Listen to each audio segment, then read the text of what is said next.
D'accord, c'est très bien. Shavua tov à tout le monde. J'espère que vous avez passé un bon Shabbat. Et nous allons continuer dans l'étude de Oroth.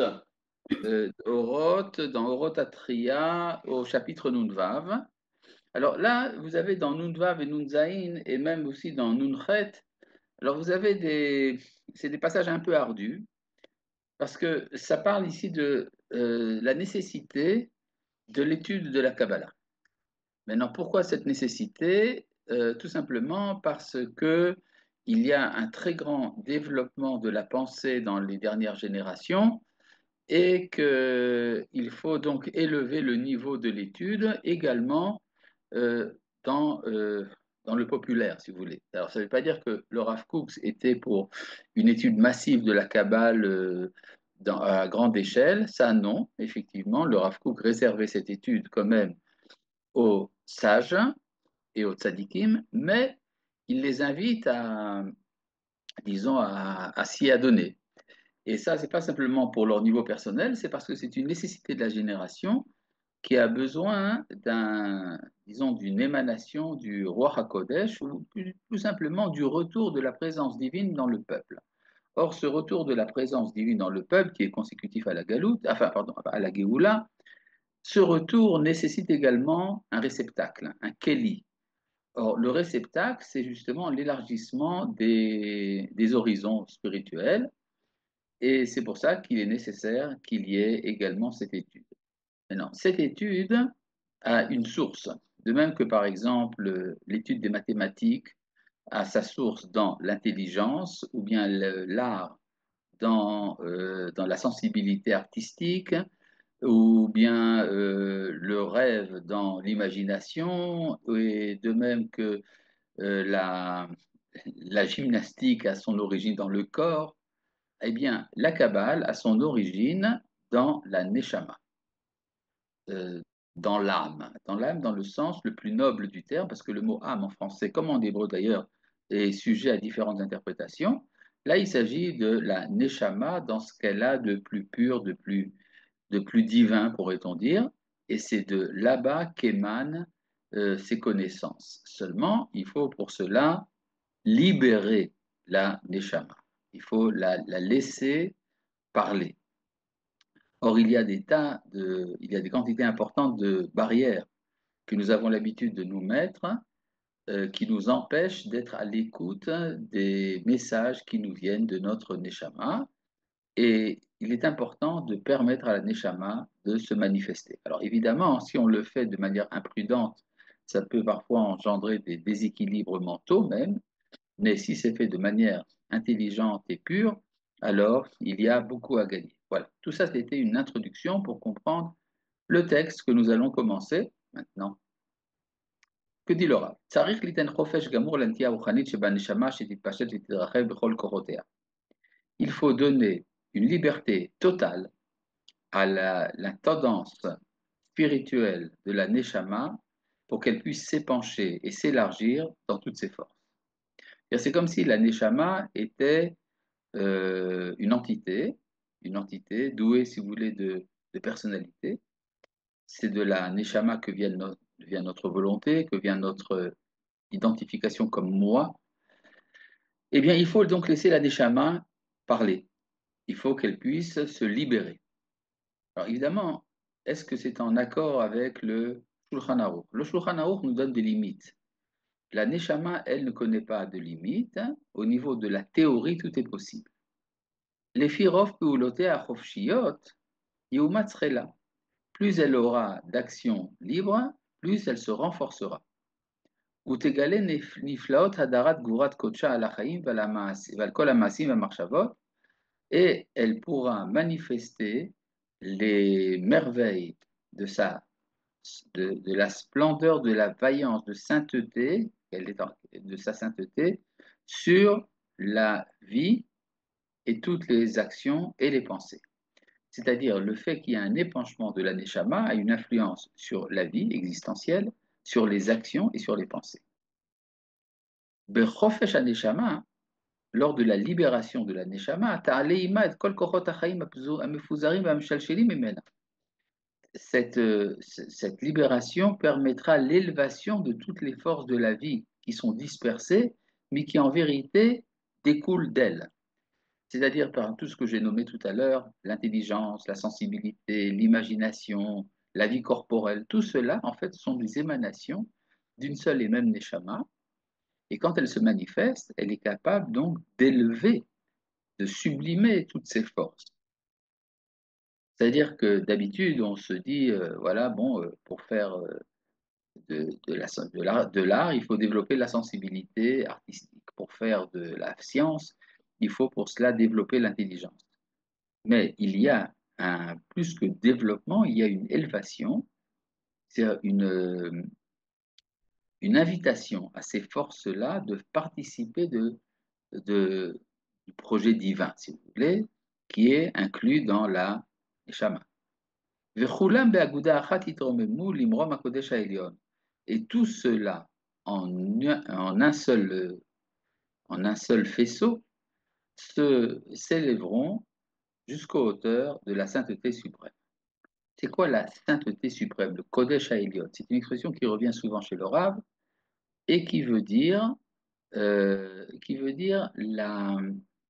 qui est le substrat général de toutes les forces. C'est-à-dire que d'habitude, quand on parle de sainteté, du Kodesh, on a l'habitude d'identifier ça avec le religieux et tout ce qui est attaché à la vie religieuse. Mais quand on parle de la sainteté suprême, le Kodesh HaElion, c'est ce qui est à l'origine de l'ensemble des forces de la réalité, indépendamment du fait que c'est religieux ou pas. Par exemple, le national, l'universel, le profane, tout cela découle de la sainteté suprême.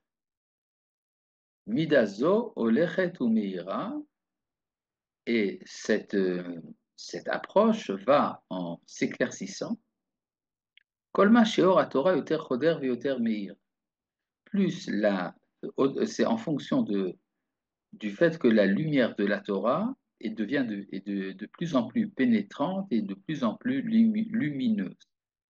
Alors, c'est quoi la lumière de la Torah? Là, le Rav explique Kol ma sherazeh Torah apenimim, autant que les secrets de la Torah, les secrets intérieurs de la Torah, ben mitzad amada, ben mitzad aregesh, ben mitzad adimion, que ce soit dans le champ de la science ou du sentiment ou de l'imagination, yoter idgalu v'idpashtu iront en se révélant plus et en s'épanchant.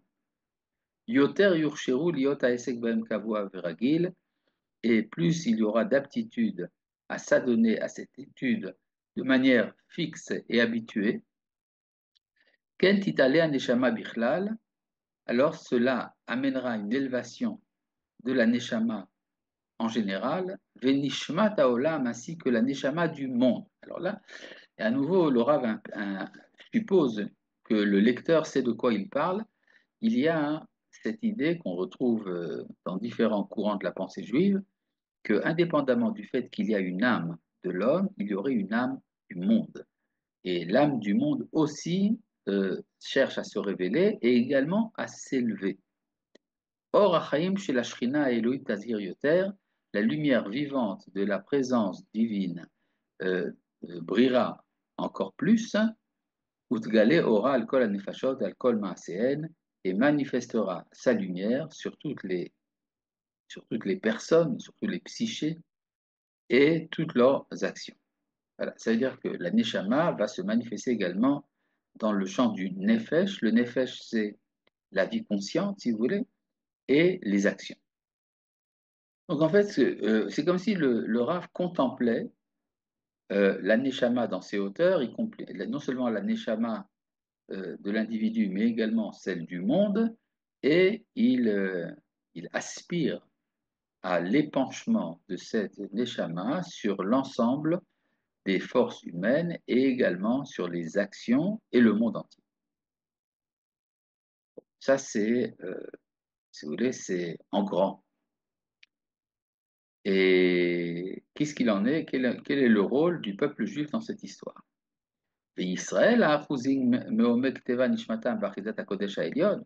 Or, Israël qui est enraciné dans la profondeur de la nature de sa neshama, dans les racines de la sainteté suprême, c'est-à-dire que il y a, si on se demande quelle est l'origine métaphysique de l'être d'Israël, on le retrouve dans le Kodesh HaElyon, c'est dans cette sainteté suprême qui est le substrat général de l'ensemble des forces.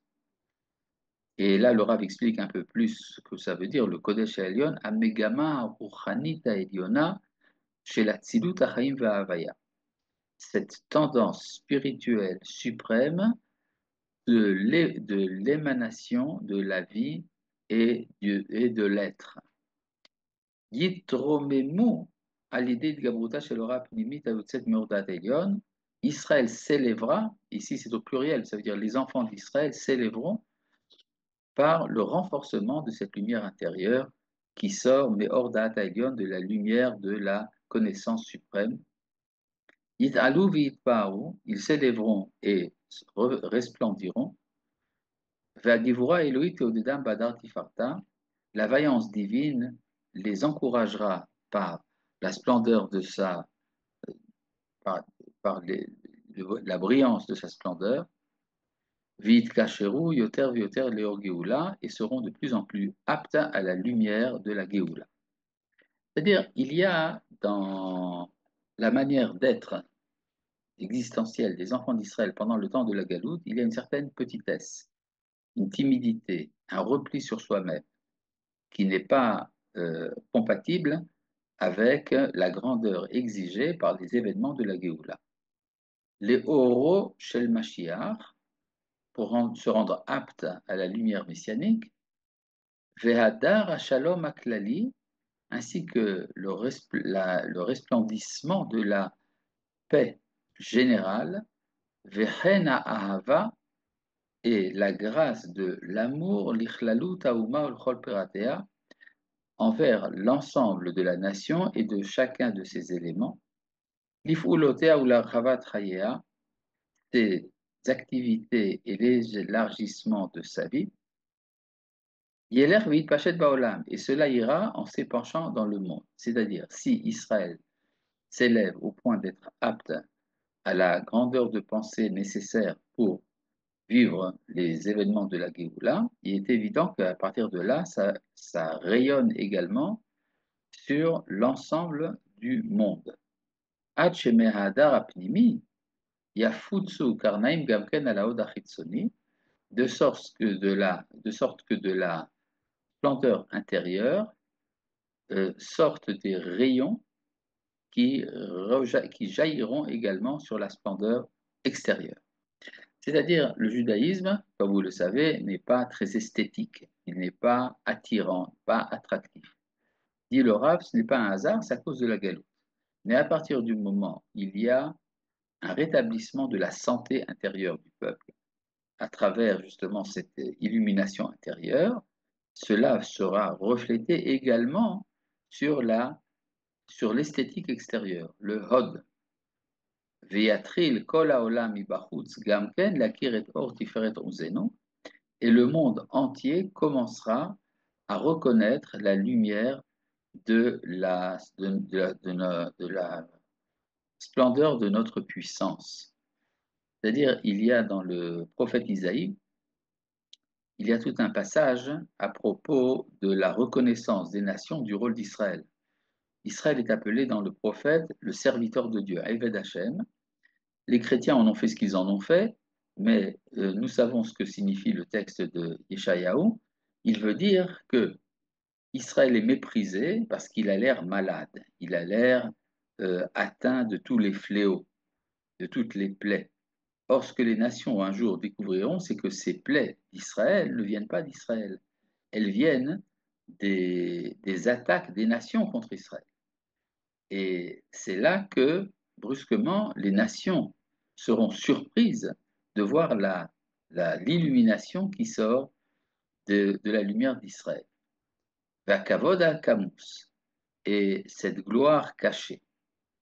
המונח במעמקי הנשמה של כל העמים התרבותיים לאורן של ישראל שנעצר על ידי מעצורים רבים, qui est cette gloire qui est installée dans les profondeurs de l'âme de toutes les nations civilisées, qui vient de la lumière d'Israël, qui a été empêché par de nombreux freins.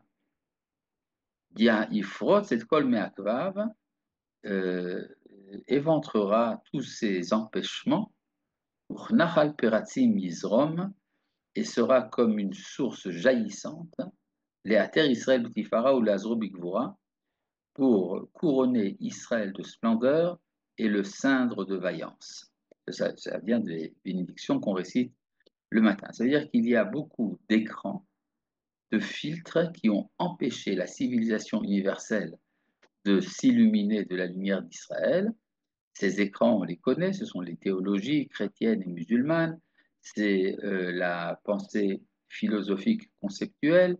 Tout cela a empêché le jaillissement de la lumière d'Israël parmi les nations, mais viendra un jour où Israël, revenant à lui-même, aura quelque chose à dire aux nations. Là, je vois dans le chat, bonjour Rav, on est en Israël. À quel stade, la Pekida ou la Zechira, par rapport à la santé du peuple israélien?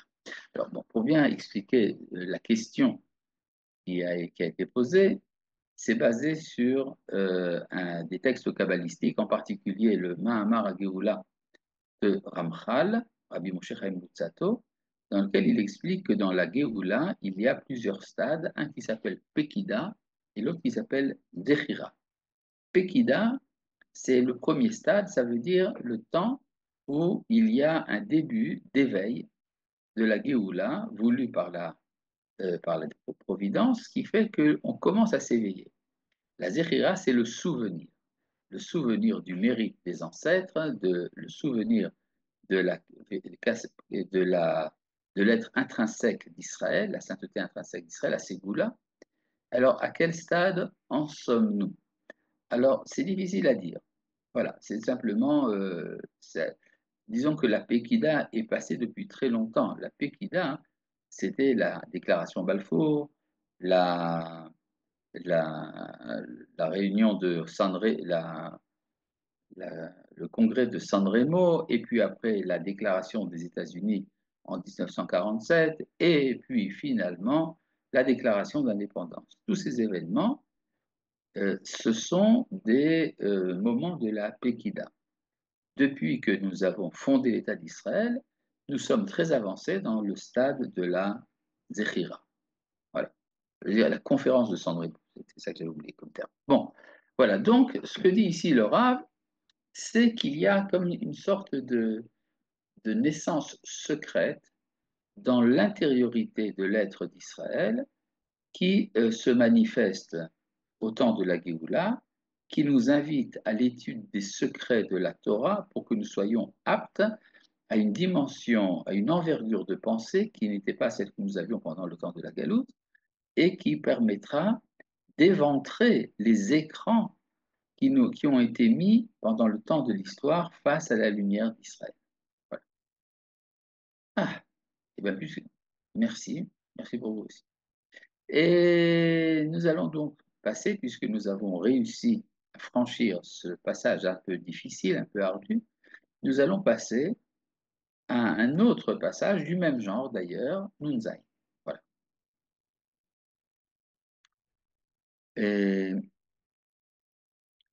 À Tochen Aïlion chez Chokhmat Harazim, le contenu suprême de la sagesse des secrets. Il s'agit donc de la Kabbale.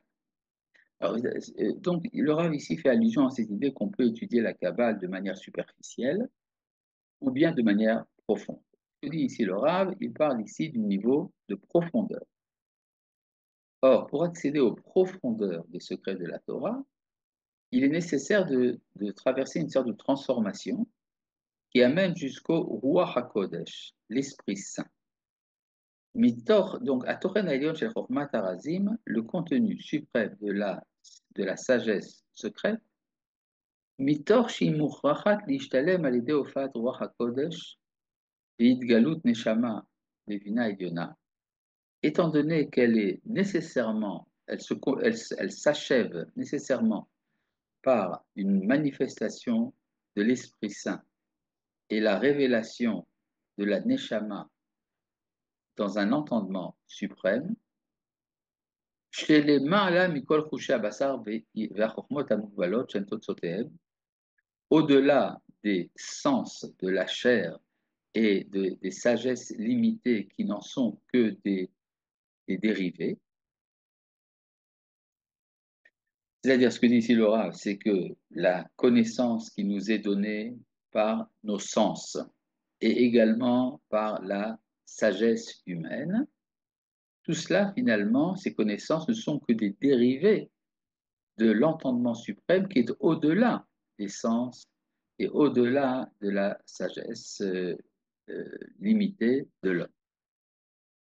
Hu be'atzmo, ce contenu en soi, machriach be'echrach pnimi, oblige d'une nécessité intérieure et à istaglut aruchanit l'akshava eliona shel ruach Elohim, de s'adapter spirituellement à l'écoute suprême du souffle divin. C'est-à-dire, en fait, ce que dit le Rav ici, il y a une façon de connaître la réalité, connaître précisément la vérité, qui vient par l'écoute. Cette idée a été développée très largement par un des élèves du Rav, le Nazir, Rabbi David Cohen, qui a développé toute une théorie autour de ce qu'on appelle Haïgayon, Haïvri Hashimi, la logique hébraïque occultive. Ça veut dire que, alors que dans le projet de la philosophie en général, on tente à avoir une représentation de style un peu visible, oculaire, de la vérité du monde. On a souvent l'impression, quand on étudie des systèmes philosophiques, que le philosophe est en train de faire un tableau. Et ce tableau est visuel. Il passe par la vision, même si cette vision n'est pas forcément physique, mais c'est une manière de voir. D'ailleurs, c'est Aristote qui disait la preuve que la science la plus noble de l'homme est la science qui s'occupe des origines, c'est-à-dire la philosophie, c'est le plaisir qui nous est donné par les yeux. Et or, ce que l'on voit avec ses yeux est souvent mensonger. La réalité nous trompe. Alors que, en vérité, il y a des choses que l'on peut comprendre par l'écoute. Et cette écoute, quand elle arrive à sa maturité, c'est la prophétie. Donc, que faisaient les prophètes? Les prophètes ne prophétisaient pas tout de go, tout de suite, n'importe comment. Il fallait, au temps des prophètes, faire des études, une étude prophétique, et ça se faisait dans les écoles de prophètes. Les élèves étaient appelés les Bene HaNevi'im, les fils des prophètes, non pas leurs fils biologiques, mais leurs fils spirituels. Et donc, ce que dit ici le Rav, c'est que la Kabbale, qui est en fait ce qu'il nous reste de l'expérience prophétique. Nous ne sommes pas des prophètes, mais il nous est resté quelque chose de la sagesse des prophètes.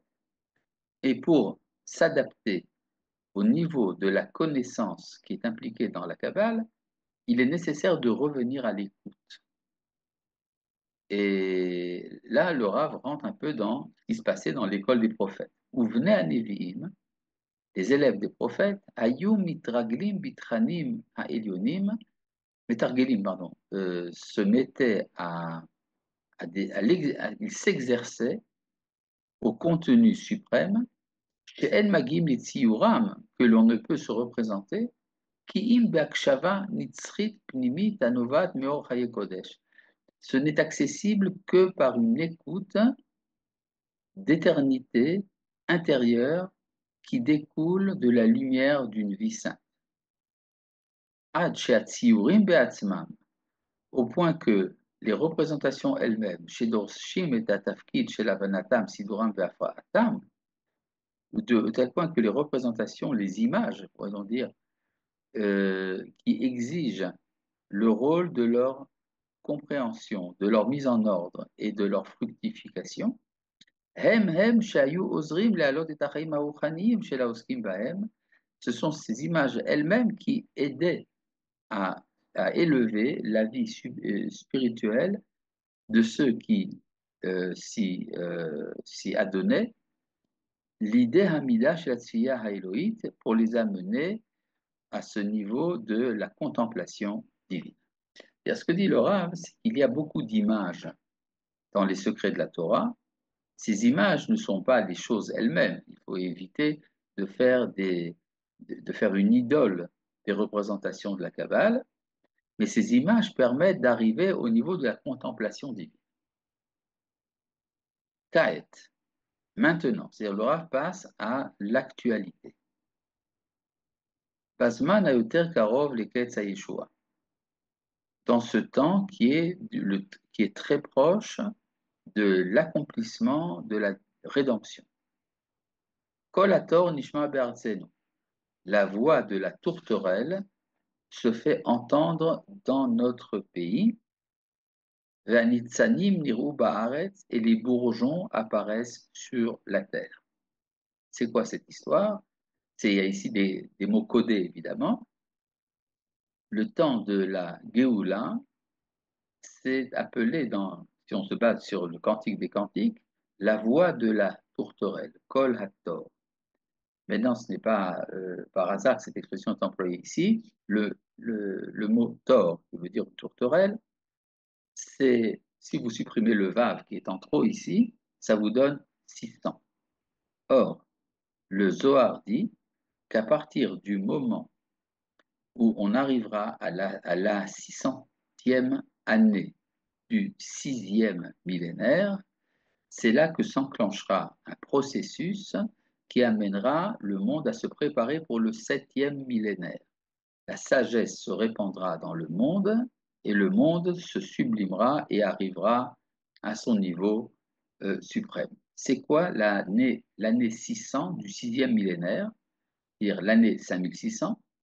L'année 5600, c'était au 19e siècle, dans le calendrier grégorien, c'est 1840. Or, on ne peut pas être surpris du fait que depuis l'année 1840 jusqu'à nos jours, il y a eu, de manière vertigineuse, un développement aussi bien de la sagesse que de la technologie, de la morale, de la démographie dans le monde entier, et que, comme par hasard, c'est parallèle au moment de l'histoire où Israël a commencé à revenir sur sa terre au point de fonder finalement son État. Ça s'appelle Kol Hator, c'est la voix de Hator de l'année 1840 qui est entendue dans notre pays. Alors, ce qui s'est passé, il faut rappeler quand même un événement historique. À l'approche de l'année 1840, à Jérusalem, il y a eu une effervescence spirituelle absolument gigantesque. Des gens se préparaient, ils étaient persuadés que le Mashiach allait venir en 1840. Et je tiens à vous rappeler, peut-être que vous ne savez pas, le Mashiach n'est pas venu en 1840. Comme il n'est pas venu, cela a créé une déception gigantesque également à Jérusalem. Malheureusement, deux des élèves du Gaon de Vilna se sont convertis au christianisme à la suite de cette déception. Et parce qu'ils avaient mal compris le texte du Zohar, le Zohar ne dit pas que dans l'année Thor, le Mashiach viendra, il dit qu'à partir de l'année Thor commence un processus de développement de la sagesse en haut et en bas, les sources de la sagesse en haut et en bas, et c'est ça qui va entraîner le retour d'Israël. Mais en tout cas, donc le Rav Kook qui connaît cette littérature, il connaît également le livre Kol Hator, la voix de la tourterelle, qui a été écrit. C'était un livre secret qui a été diffusé parmi les élèves du Gaon de Vilna à Jérusalem, qui parlait du processus de la Géoula. Tout cela correspond donc à ces événements du début de la rédemption. Le fait que les Chovevet Tzion et le baron de Rothschild ont commencé à s'implanter en Eretz Israël, tout cela faisait partie de ce projet. Et là, quand il dit Ve'anitzanim niru ba'aretz, et les bourgeons sont apparus sur la terre, là aussi, il fait allusion à un texte de la Guémara dans le traité de Sanhédrin, dans lequel on discute de savoir quel est le signe le plus évident de la Géoula?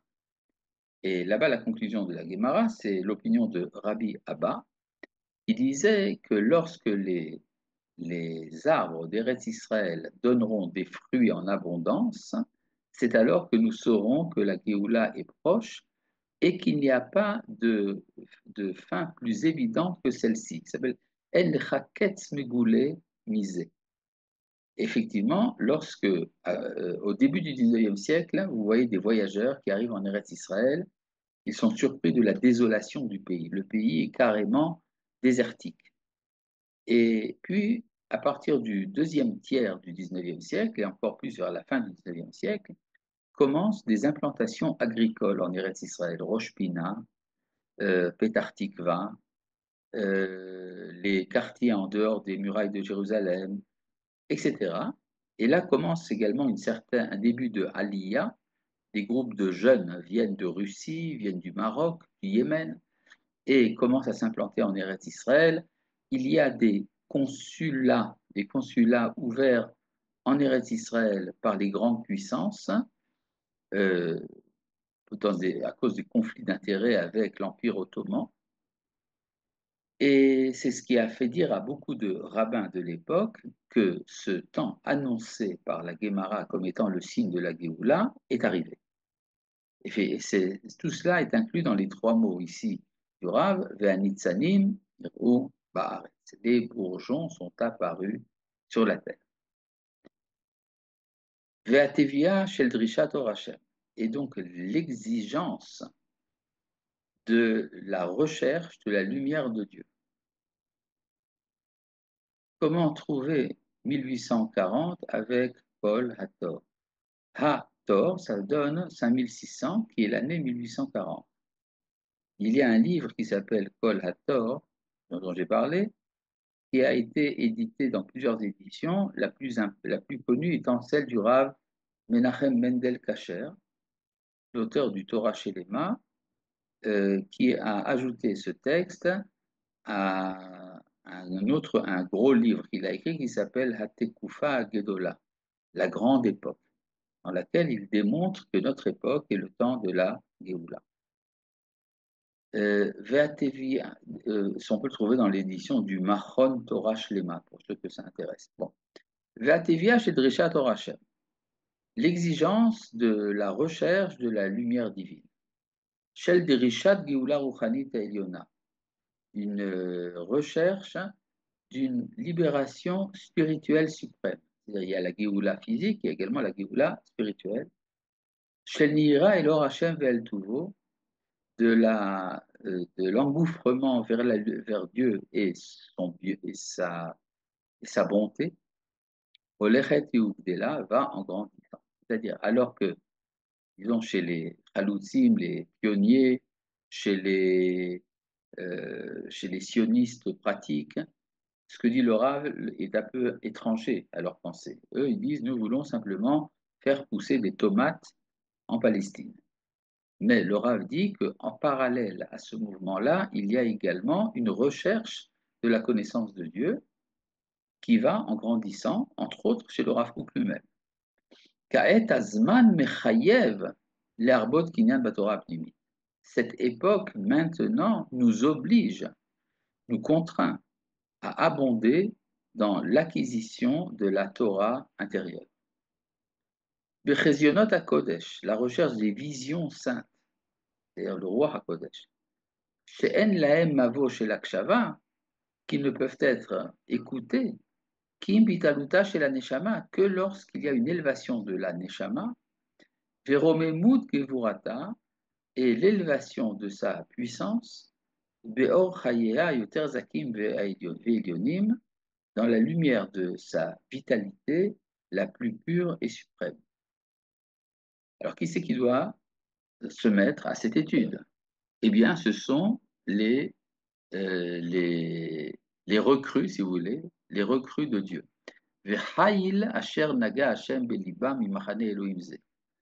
Les troupes de ceux que Dieu a touchés dans leur cœur, dans ce camp divin. C'est cela qui sera la force qui va fonder le fondement de la rédemption. C'est-à-dire, il invite donc à des groupes d'étudiants de la Torah à s'adonner à l'étude profonde, ce qui était qui faisait partie de son projet de créer une grande yeshiva mondiale à Jérusalem, ce qui évidemment s'appelle le Merkaz Arabe,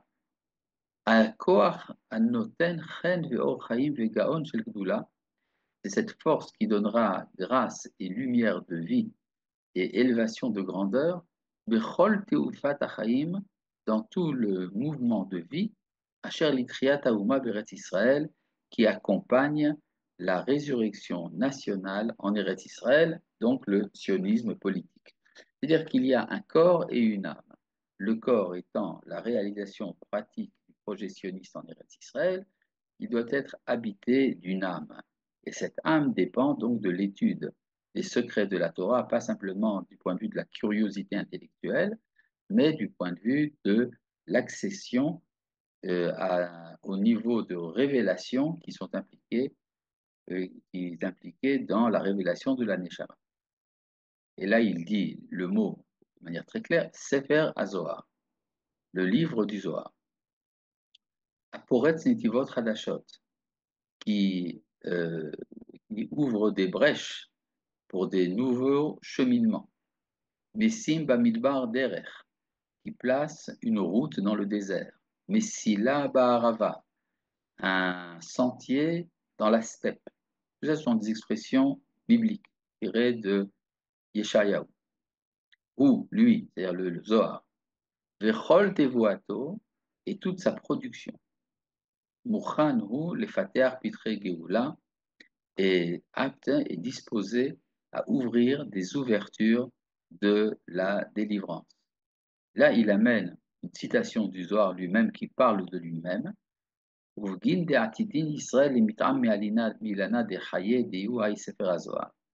Parce que comme le peuple d'Israël goûtera à l'arbre de la vie, qui est ce livre du Zohar, le livre de la splendeur, Yipkun min Galuta Berachme, ils sortiront de l'exil en miséricorde.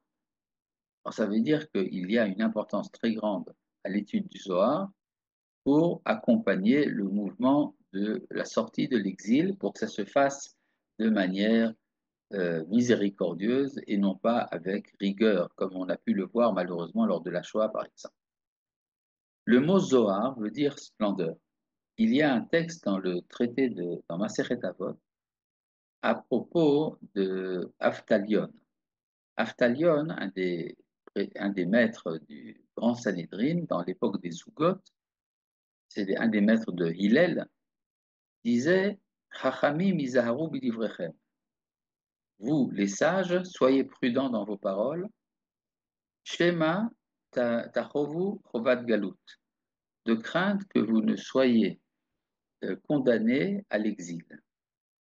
Alors, Manitou disait qu'il faut lire ça autrement. Izaharu bidivrechem, soyez prudents dans vos paroles. Ça peut être également lu, soyez brillants dans vos paroles. C'est-à-dire, mettez le Zohar dans vos paroles pour que, Shema tachovu chovat galut, de crainte que vous ne soyez condamnés à l'exil, c'est-à-dire pour que vous puissiez sortir de l'exil. C'est-à-dire sortir de l'exil, c'est-à-dire ouvrir des portes qui jusqu'à présent étaient fermées pour la majorité, la très grande majorité de la masse d'Israël. Et maintenant, nous sommes arrivés à ce moment où il y a une exigence intérieure qui fait que l'on doit s'adonner à ces études-là. Est-ce que est-ce que l'écoute du Zohar même, sans rien comprendre, est considérée comme une étude? L'âme peut-elle comprendre sans l'intellect? Évidemment que l'écoute du Zohar, même sans rien comprendre, est comme une étude, parce qu'il s'agit d'un niveau qui de toute façon est inaccessible à la pensée rationnelle habituelle. Donc pour s'y habituer, il est bon de lire le Zohar, parce que ça ouvre on va dire des canaux dans la Neshama qui jusqu'à présent ne se manifestaient pas. Et là, j'ai à nouveau une petite remarque. Shalom Rav. Shalom, shalom. Merci beaucoup de m'adresser le shalom. Et nous allons, voilà, donc ça, si vous voulez, c'est ce passage-là, Nun Zayin que nous venons de lire, est, est en rapport direct avec le Nun Vav que nous avons lu. Il y a une nécessité pour la Neshama de se manifester. Ça accompagne le mouvement du retour de la Shekhinah en Israël. Ça implique également la création de réceptacles, des réceptacles dans la pensée qui exigent l'étude de la Kabbale. Ah, voilà, je me disais bien qu'après le Shalom Rav, il y aurait également une question. Que pensez-vous des théories de Gershom Scholem? Gershom Scholem est un historien qui, de son propre aveu, n'a pas l'expérience intérieure de la Kabbale. Il étudie les textes et il fait il a écrit des ouvrages académiques extrêmement développés. Souvent, il a tort, mais ça ne veut pas dire qu'il a toujours tort. Cette étude est utile en tant que connaissance pratique, mais elle ne permet pas de rentrer dans l'intériorité de la Kabbale. La Kabbale s'étudie avec un maître, évidemment, et ce maître n'est certainement pas un académicien. Et pour le moment, où est-elle, la Shekhinah? Ah ben, elle est présente parmi nous, elle réside parmi nous. Il n'y a pas encore de prophète, il n'y a pas encore de Beth Amikdash, mais elle est manifeste à travers les événements que traverse notre peuple, aussi bien dans les guerres que dans les épreuves d'affrontement au sein de la société, qui sont des affrontements de valeurs, et le retour massif du peuple juif à sa terre, tout cela est la présence de la Shekhinah. Il y avait, une fois, quelqu'un a demandé à Manitou, est-ce que nous avons un témoignage du retour de la Shekhinah parmi nous? Il a dit, mais bien sûr. Étant donné que ceux qui nous ont accusés pendant si longtemps d'avoir tué Dieu, maintenant reviennent sur ce qu'ils disent, ça veut dire qu'ils ont le sentiment que Dieu est vivant. Il est vivant, effectivement, parmi nous. Je voudrais raconter une petite anecdote. Un jour, la mère du Rav Kook, dans, dans le bateau, quand elle est partie de Russie pour se rendre en Palestine, elle se fait accoster par une nonne orthodoxe russe, qui lui dit pourquoi est-ce que vous allez en Palestine? D'ailleurs, c'est toujours quelque chose d'extrêmement surprenant. Comme disait Manito, mais qu'est-ce que fait un juif en Judée? C'est-à-dire, pour les goyim, c'est quelque chose d'absolument incroyable. Comment? Qu'est-ce qu'ils ont à faire là-bas? Comme si ce n'était pas leur pays. Et la mère du Rav Kook, quand cette nonne lui a posé cette question, comme elle était juive, la mère du Rav Kook, elle a répondu évidemment par une question. Et elle dit à la nonne, mais pourquoi est-ce que vous vous rendez en Palestine? Elle dit parce que dans ce pays se trouve la tombe de notre Seigneur. Réponse de la mère du Rav Kook, et moi, mon Dieu est vivant là-bas. Maintenant, une petite remarque. Amen. Très bien. Bon, passons maintenant au Nunret.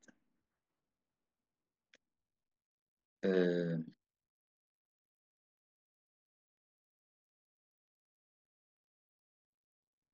c'est un peu plus compliqué. Asibuchim Shebamach. Là, il y a ici, c'est en rapport avec le problème, un problème qui a beaucoup préoccupé le Rav Kook, c'est quelle est l'origine du christianisme? Comment se fait-il que le monde des nations ait reçu une illumination, une certaine lumière de la Torah pour s'en servir contre Israël? C'est quelque chose d'absolument incroyable. Alors que c'est nous qui leur avons tout donné, le christianisme s'est érigé en une entité qui est en rivalité avec Israël et qui s'attaque à Israël. Qu'est-ce que ça veut dire cette histoire? D'où ça vient? Alors pour le Rav Kook, ça vient d'une certaine sensibilité qui est dévoyée, qui s'est orientée là où il ne fallait pas qu'elle s'oriente. Nous allons y arriver.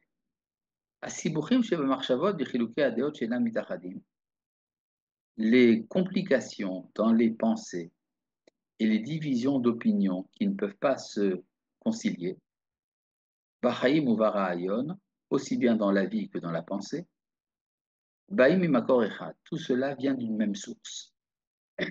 Mais Amarshava Harishumit, Sheena Mevoreret, de la pensée imprimée qui n'est pas clarifiée. Je vous dirais, le mot Mahashava Rishumit est un mot difficile à comprendre. Ça vient du mot Roshem. Roshem veut dire une impression. C'est pour ça que j'ai traduit ça par la pensée imprimée. Ça veut dire qu'il y a dans la pensée humaine deux sortes de manières de réfléchir. Il y a des réflexions sur des idées claires. Ce qui est clair s'énonce facilement. Et si vous voulez, on peut penser à la pensée cartésienne, par exemple. La pensée cartésienne est bien claire, elle est bien formulée, mais en vérité, il y a des pensées, pourrait-on dire, atomiques, qui sont des poussières de pensée, des nébuleuses de pensée, qui entourent la pensée rationnelle. Or, ce sont ces pensées-là qui sont les plus élevées, mais qui sont difficilement compréhensibles. Il est beaucoup plus simple de se cantonner dans une réflexion purement rationaliste et de ne pas tenir compte pour dire, des étincelles de pensée qui nous viennent d'au-delà de la pensée claire. Et ces pensées-là sont exprimées parfois donc dans les secrets de la Torah, mais également chez tous les humains.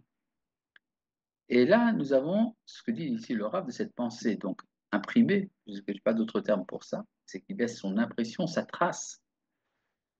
S'il est là à Marshava, Otfim et Torotea, les ombres de pensée qui enveloppent ces lumières, Yoter Rechavim, Yoter Idealim, Meora Marshafti, sont plus larges et plus idéaux que la lumière de pensée, mais à Tzadabaour Shela, dans ce qu'elle a de clair.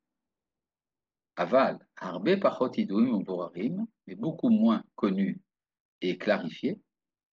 Mitorkar, Kolzman Shachoshem Mitramem Mirachok Leornogam, et c'est la raison pour laquelle, tant que celui qui réfléchit se réchauffe de loin à la lumière euh, de, de leur brillance, le mot noga ici veut dire ce qui est à la limite, à la frontière entre la lumière et l'obscurité. Aredaato mitrachevet, alors sa connaissance s'élargit. Retsono mitaden, sa volonté devient plus délicate. Vergashato mitatselet, et son sentiment s'ennoblit. Shalva meleot kodesh ubitachon shel godel vanava mitmazgim bechol rucho, et une vitalité de tranquillité emplie de lumière, de sainteté et d'assurance venant d'une grandeur et d'une humilité, tout cela se mélange dans tout son esprit. והציבור המרובה מהשפעות רבות, חן וערך כאלה, הולך הוא על המסילה של חיי עולם, et le public qui est abreuvé de ces influences qui comportent beaucoup de grâce et de valeur entre sur la bonne route de la vie éternelle, où Virkat Shalom Asablanut Ateora Hairut Aruchanit, et la bénédiction de la paix, de la tolérance pure, de l'éveil spirituel, Chefetz Chaim Vetiferet Aora, le désir de vivre et la splendeur de la pureté. Olchim Hem Umidgadlim va en grandissant. C'est-à-dire, ce que dit le Rav, il est bon de se réchauffer à la lumière du soleil des secrets de la Torah, de loin. C'est d'ailleurs ce qu'il dit ici, n'est-ce pas tout simplement l'embryon du Sod? Oui, très bonne expression. Aval arbe pe'amim izdamen, mais il arrive souvent. Chez Ezonitia Zara mitganevet betoraruach, qu'une inclination étrangère trouve euh, euh, entre par réfraction dans l'esprit.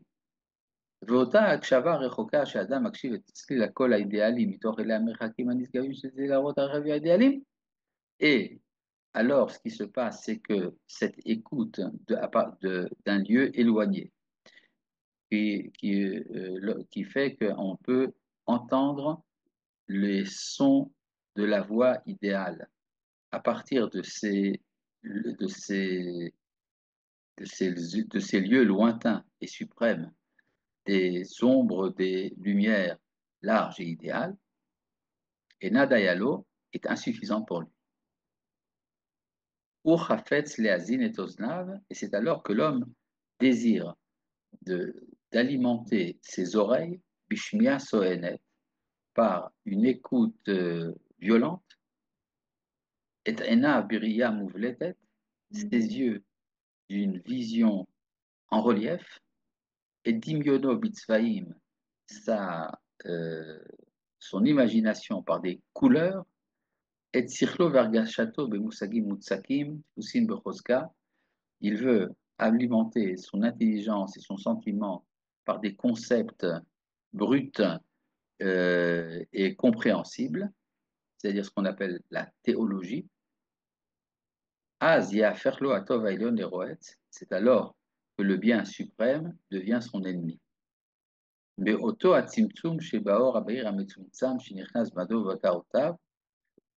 cette réduction de lumière claire qui est entrée dans sa pensée et dans sa conscience, Yikar Kdarim Utzvatim, il prendra des barrières, enfin des définitions et des pinces, Shehem Mitaprim Ligdarim Lochatzim Belitzvatim Meikim Alasaim Agdolim, qui se transforment en barrières oppressantes et des pinces douloureuses qui s'emparent des grandes ombres, Negoot Aor Arechokim Verechavim, qui sont la brillance de ces lumières éloignées et larges, ou mitor oto alachatz, et à partir de cette pression, il va l'être hom ashani, shel esh zara melea memorot, sera engendrée une chaleur fumante d'un feu étranger rempli d'amertume, hema gedola vesoheret, d'un courroux grand et tempestueux, qui n'a qu'à sanit liengvul, une jalousie coléreuse sans limite, les ennachat, les ed shalom, sans tranquillité et sans paix, ובמקומה של האמונה הגדולה, הביטחון השלב הצייה המונהגה, et en remplacement de la foi grande, de la confiance tranquille et de la vision de délice, Ikanes, roi Riv'im, shel chefetz rara veshilton, s'introduit un souffle maléfique du désir du pouvoir et de la domination. C'est-à-dire, il parle ici donc de ce que la théologie chrétienne est devenue comme quand elle est rentrée dans le politique. Malé arzariut umchusar boucha, plein de cruauté et sans pudeur, sniout veyosher, sans droiture, vetigrot, tidiriot, itlakrou, ce qui engendra des conflits permanents, ou milchamot damim yivaldu, des conflits sanglants vont naître, veretzar vetoeva yisralu kinchashim imarboim, et l'assassinat et l'abomination rampera comme des serpents qui sortent de leur tanière. Vecholhod les dava itaper, et toute splendeur deviendra déception, dava. Les mots hod et le mot dava sont les mêmes lettres. Et ce sera comme l'impureté menstruelle pour tous ceux qui prétendront venir au nom de la sainteté. L'obscurité couvrira la terre et le brouillard les nations. Ah.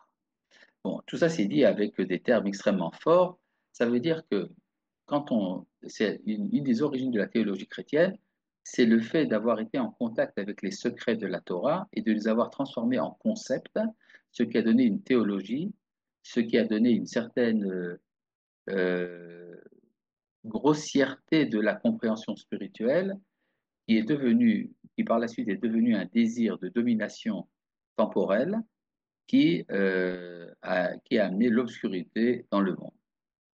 Israël est porteur du projet. Qu'en est-il de la pensée mensongère, de la propagande, par exemple? C'est mensonger. Israël est porteur du projet messianique. Est-ce que la Kabbale permet aussi de comprendre, de commencer à comprendre le projet du monde à venir? Oui. Oui, tout à fait d'accord avec le Rav Kook. Les autorités chrétiennes sont insupportables d'ignorance. D'ailleurs, le christianisme est un rapt de la Torah. Il est plutôt un gréco-christianisme qu'un judéo-christianisme. Bon, merci. Au mitor meof tsarazé. Et c'est à partir de cette, cette, ce malheur, c'est à partir de là que là il commence à parler de la Géoula, que va s'élever la famille qui est dans la noblesse de la sainteté, à Mishpacha chez Apedut Vaper Imenat Korala Meaz, cette famille, il parle ici du peuple d'Israël, cette famille dont la rédemption et la splendeur sont leur lot depuis toujours, à Mishpacha chez Nachalata Amuka Ugdola, cette famille dont l'héritage est profond et grand, qui, tellement grande que cette famille elle-même n'est pas encore adaptée à tout ce qui est nécessaire pour contenir la grandeur de sa neshama. Un neshama asher yatsa mi bet avadim, cette famille qui est sortie de la maison d'esclavage, mi Mitzrayim de l'Égypte, Umetzapa leor sha'a ou leor haolam, et qui espère voir la lumière de l'éphémère et la lumière éternelle. Et Cherut Aneshama vechirut Agouf, la libération de la Neshama et la libération du corps. Le Shavai el Mekora, elle revient donc à son origine. Shavai la Haaretz, elle revient sur la terre. Shei Kula Margishet Ba Etzkula Traya, où elle ressent toute la vitalité intrinsèque de sa vie. Mistagelati Akshava Adina, et s'adapte à cette écoute délicate, c'est revenir à la prophétie. Vitzilim Elionim, au son suprême, supérieur, Baim Vetasim Meolamim Gvoim Venetzalim, qui viennent en volant des mondes supérieurs.